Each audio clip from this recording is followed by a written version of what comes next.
Durk Davidson here, /Mr. D here, and today's lesson is Conflict Escalator, which is one of my favorite lessons because it deals with identifying your feelings and your emotions. Most of those lessons do, but this really kind of sums it up on knowing that you're going from 0 to 100 and knowing that mad, even though it's an emotion that you would think is way up there, and it is, there's other emotions and feelings that come before you get mad, and even another spectrum of them that come after. So what we're going to do with this escalator, we're going to talk about how you go from 0 to 100, as I stated earlier, but also knowing that I can feel myself going there. I'm getting those cues and triggers along the way. So I developed an escalator. Think about riding an escalator, places you ride escalators at. The mall, arenas, shopping centers. And from time to time, those escalators, if you have the luck I have, those escalators get stuck. And when they get stuck, a lot of times you really don't know what to do. So that's the situation here, or the scenario here that we're going to talk about, is when you get stuck on that escalator, how do you get from going, and you want to avoid trying to get to the top. So I have it labeled here. Of course, the escalator's job is to take you to the top, but here we're trying to avoid going all the way to the top with your emotions. Remember I said earlier that a lot of this depends on when your emotions are high, your thinking is low. You're heading up. What can we do to get you back down here? Now, I have here 100, 50, and 0, but a lot of times if I can get you from 100 to somewhere like 75, 65, that may be enough to be able to avoid doing something you don't want to do. We're trying to keep you from going all the way to the top. And I'll show you how that works. So you're not mad, a situation pops off. Think about how you feel first. Think about, before you really get mad, what do you feel? I've heard this answer numerous times. I feel a little sad, okay? And before you really, and it may feel a little sad, but before you start going all the way to mad, think of some other things out there you might feel. You might feel upset, feel a little nervous. Okay, feel a little nervous. Before you really get mad, a lot of times you feel nervous. Especially in these times we're living in, I feel a lot of times, I feel a little anxious. And you all have to realize I'll go around to various schools doing these lessons, so I get the greatest answers. Okay, so students out there, think about, before you really get mad, what are you feeling along the way up this escalator? What are you feeling? Sad, upset, nervous, anxious, maybe tense. And when I do this lesson with my students, and you all that have had these lessons, you know a lot of times we have so many answers that I have to come down here sometimes. For example, you feel confused, maybe stressed, but you still haven't gotten mad yet. You're getting there, but you're still not there. And be thinking about other answers out there that I maybe haven't listed up here. I've got sad, upset, nervous, confused, anxious, stressed, tense. Think about some other ones maybe that you can incorporate on this lesson yourself. Some of the other words for being angry is being mad, very energetic in a bad way. Some other words for being angry are upset, irritated, frustrated. These aren't all the answers, believe me. There's probably 25 or 30 more I could put up there.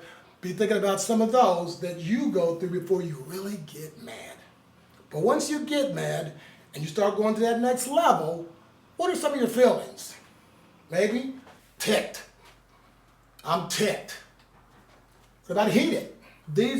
I formulated these answers based on what you all have told me, but once again, be thinking about, once you get to that mad, when you're heading up to that 100, think about some of those feelings you have on your way up. Look how the answers change from upset, nervous, now you're ticked, you're heated, furious. As you can see, look at the difference in the scale of the answers. And a lot of times I do these lessons, you can feel the tension in the room. Okay, and I know you all are probably, as you're looking at this, you know when you go from being sad to upset, and all of a sudden you're getting heated, you're getting furious, enraged. Look at the difference in the answers. And what we're trying to do is trying to stay away from going to 100.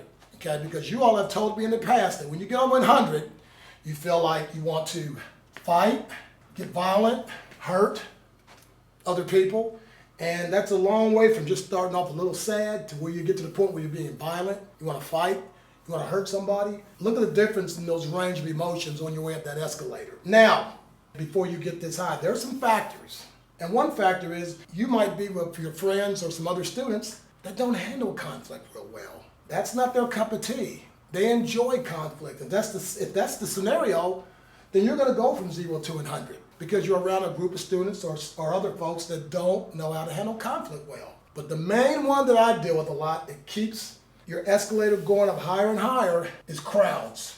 And I use various examples. For example, say you're in the lunchroom, 200 kids in there, and a conflict pops off, and everybody's been waiting for this to pop off. You're in the cafeteria, everybody knows it's getting ready to go down. Think about that, students, about the drama that goes on in the cafeteria, the gym, the bus, to where other people that are instigating, as you all say, hating, infuriating, get you hyped up, okay, to where you go from 0, you pass 50, and next thing you know, you're fighting, you're hurting, you're being violent based on crowd control. A lot of the times, if you have 2 students that are having a problem or an issue or a conflict, if you're going to move them away from the crowd and get them somewhere by themselves and nobody else is around, you would be amazed on the difference in that hierarchy of intensity. I've seen it so many times. 99 out of 100 times I've seen students that we can remove them from the crowd, all the folks that are hyped up, pumping them up, get them by themselves, those students in a safe place,